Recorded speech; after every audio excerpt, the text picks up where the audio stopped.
and figure out the most appropriate way to give us a comment, whether they want to do it electronically or through a letter, through anything else. So we have a But submit that comment. We'd really like to have that. We really would like to have you submit that comment, provide us, and you may know where you found the information, which would be incredibly helpful to us, because then we're not trying to backtrack and figure out where this technology exists and who may have employed it. I don't remember exactly where I saw it. It was basically, it's meant to be a shielding for a particular, I think it was next to a school. They ran a line around the school, and it canceled the field so they wouldn't get into the school. But I'm not aware of anybody running at the length of the transmission line. But in a certain place. But in this case, it may just simply eliminate that fear, that's a prudent avoidance step that could be taken.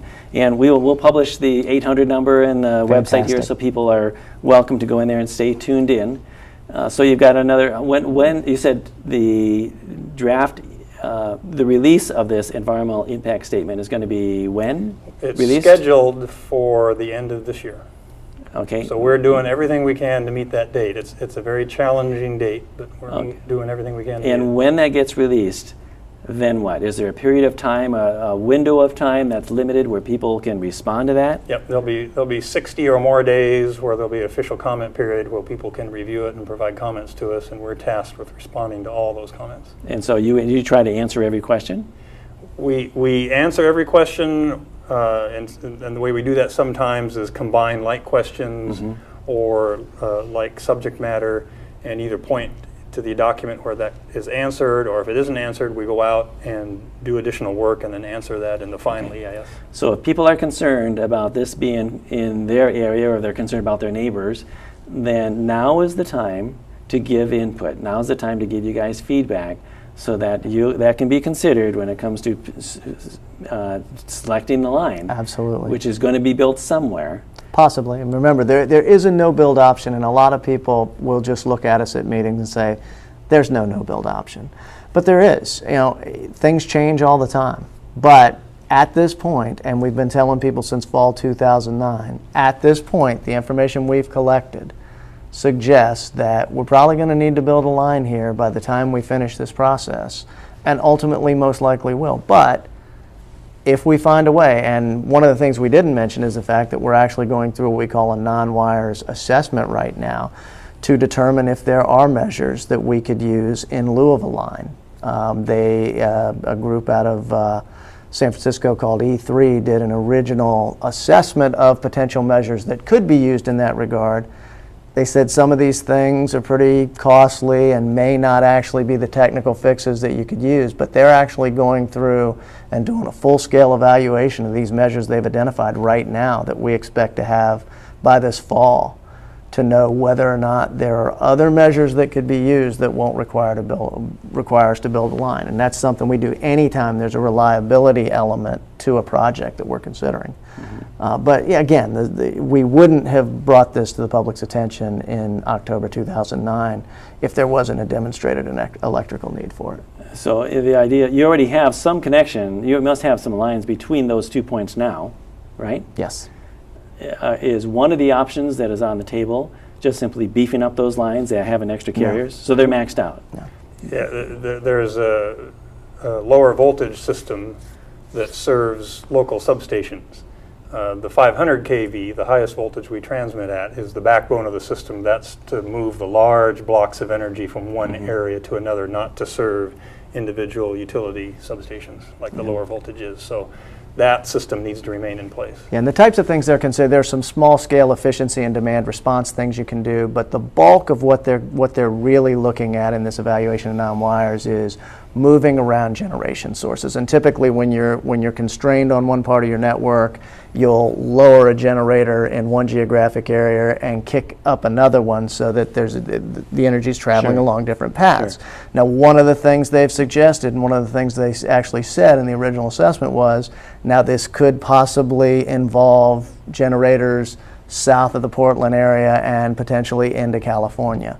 So one of the things they're going to have to do is identify what generation at what cost, and really figure out if that's a feasible technical solution to really take care of the magnitude of the electrical problem we're experiencing in the Portland area that we've identified as the need for this line, and they'll say, yeah, you could, no, you couldn't.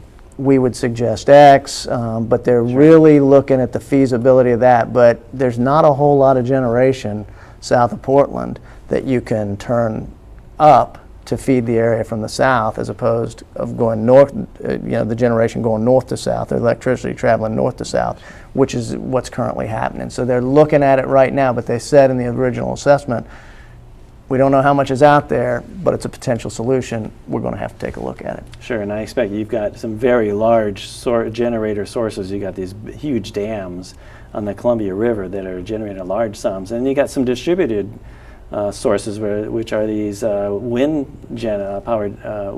turbine generators distributing across areas where there never was a source before. And maybe so is that part of the potential no-build option, where you're looking at more distributed sources like the wind power?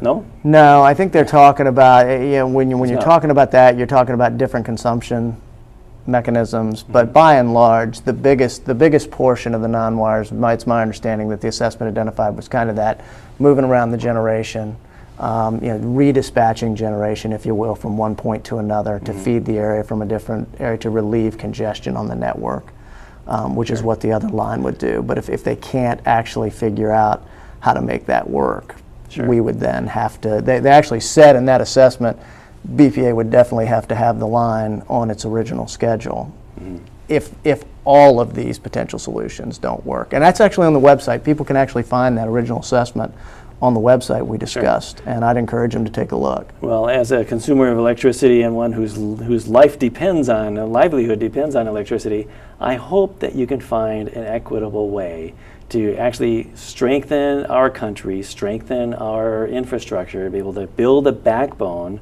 in our area to complete this whole prudence, which is really making sure we don't lose electricity or we're vulnerable. You have alternate ways, you got redundancies, you got things that just make it more reliable. I hope that you can find a way, and that in the process, citizens they'll feel like, yeah, the process worked. We're able to get it. We were heard. They listened. We found a compromise that is about as good as we can expect, and I hope that works. So you guys have taken on a difficult job dealing with all those different individuals in the public that we make up in order to try to find a way that satisfies the most people and get the job done. You must have a good makeup to be able to endure that. I expect it can be very trying. There are days. There are days. But the people, Doug would agree, the people are just really great to work with. So we enjoy working with not only groups but individuals. We enjoy visiting people's homes and really learning what's important to them, because sometimes that doesn't come across in just a written comment. But you have to see it in their eyes and have them explain to you what's important to them.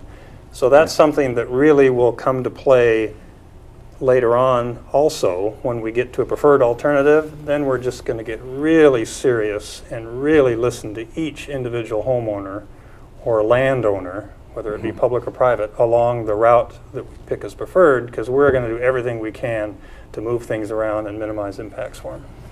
So the process you're going through, you're not just trying to get her done, and you're actually listening to people, you're taking whatever measures you need to in order to build those relationships with people and establish that trust. And I joke and I say there are days, but I've not had a bad conversation with anybody. I've had people who were very heated at the outset of a discussion, people who are very upset, very passionate, and very passionately bringing their concerns to me about the project and how it might impact them and why they may or may not like something we've proposed. But by the end of the conversation, once they know how they can participate and you convince them, if you can, that no, we haven't made a decision, we're not going to do just what we want to do, and it wouldn't be responsible to do just what we want to do.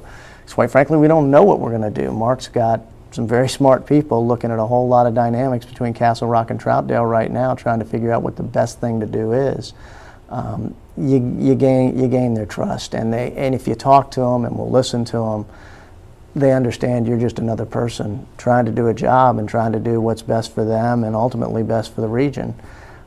So no bad experiences. Sure. Some heated conversations. I mean, people are passionate about this, and I can totally understand that. Sure, and just the fact that you guys are, I put in a call to you guys, you responded right away, you say, sure, we'll talk, you're open to, and you didn't know what I was going to ask, but you're able to answer the whatever, give a stab at whatever question I can ask here. And not an expert, but I represent one citizen here that hopefully can help to enlighten us, get us more informed. But it sounds like there's no substitute for getting involved, for being informed, for participating. If you're going to speak up, now's the time to speak up. Yeah, as smart as individuals may be, we make better decisions by working together. So I know that's true. Well, thank you. I appreciate your time. Thanks for participating. Our pleasure. I guess that wraps it for Clark County Today. Good. Thank you.